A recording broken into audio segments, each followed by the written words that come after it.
So Alvin, what is this beautiful substance you got here? I'll go with the second cut. Just do a rewind. What is this beautiful substance? What, this one here? Yeah. When your oil dries up like that, and you need something to get it going, get it moving, in layman's term, wet, you use this. You don't use water because oil and water cannot bind.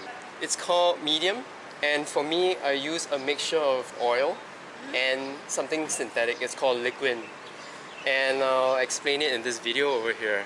That was an excellent intro for this. Hey guys, welcome back to the studio, and as mentioned guys, we're gonna learn how to prepare a bottle of this. It looks like jam, it looks like manuka honey, but it is not. So stick around.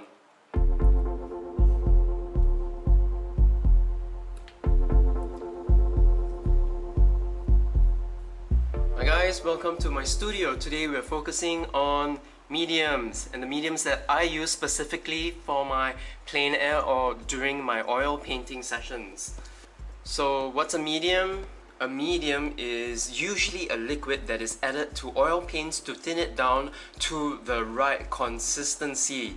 I use a combination of liquid and oil.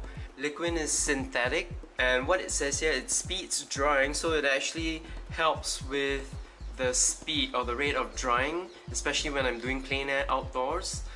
And also it says here it improves gloss. It gives a little shine to your piece. And there's also stand oil that I mix it with. Sometimes I do use refined linseed oil if I find that stand oil is a little bit too thick. So what I do when I go for a plein air session is I use these containers. I fill the mixture up in here, and whenever I need, all I have to do is just squeeze. So I know that many of us are using this outdoors. This is the traditional way of storing medium and maybe terps, but I choose to use this because it's just so much more handy and user-friendly. All I need is just 50% of liquid and 50% of stand oil, and I use this to measure the mixture. And I'm gonna get the same amount of oil in it. It's a great feeling when I finish using something, in this instance stand oil. For me, it's a way to record how many paintings I've done. There we go. And the next thing you do is to mix it so that it's watery enough so you can very easily pour it into this little plastic container. As mentioned, liquid is synthetic and it is thixotropic. What this means is that it's like ketchup, where it feels viscous at first. You have to shake it real hard before it becomes watery or less viscous. That is probably why you see a lot of artists doing this or this with their mediums inside before they start painting. As you're stirring, you may realize that it still feels a little thick and gooey, and to thin it down a bit, you guessed it, we're gonna use some turpentine or mineral spirits. Just a tad bit would do. Remember to wash your hands before you eat. So with this, I know I don't need to add any more turpentine later on when I'm applying the paints to my canvas, because there's already some turpentine in there. So it's time for the transfer.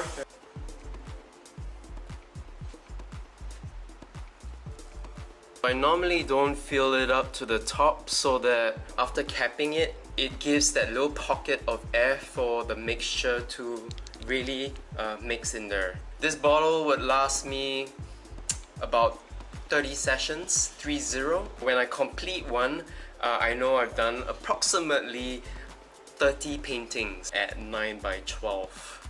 Okay, since I have a little bit more, let's fill her up.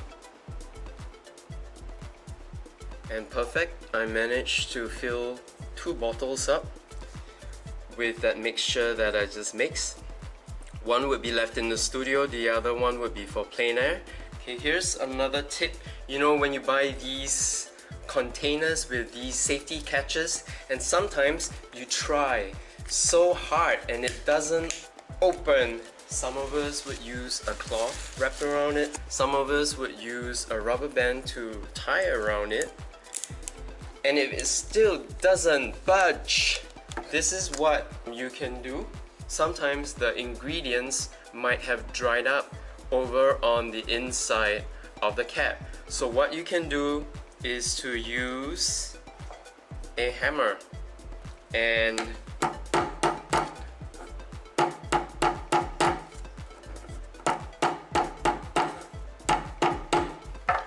simply loosen the cap to get it. Oh, come on, not during a demo. There we go. To get it open, sometimes it dries up, you know, if you've not been using it for a long time. By hitting on the cap, or it sets free some of these things that have stuck to the cap. That's a cool tip for you. So if you like tips like that I put out on this YouTube channel, remember to go ahead and click on that subscribe button there for more, right? Thank you so much for watching this episode. It's time to take this baby out for a spin. So until the next paint out session, ciao ciao.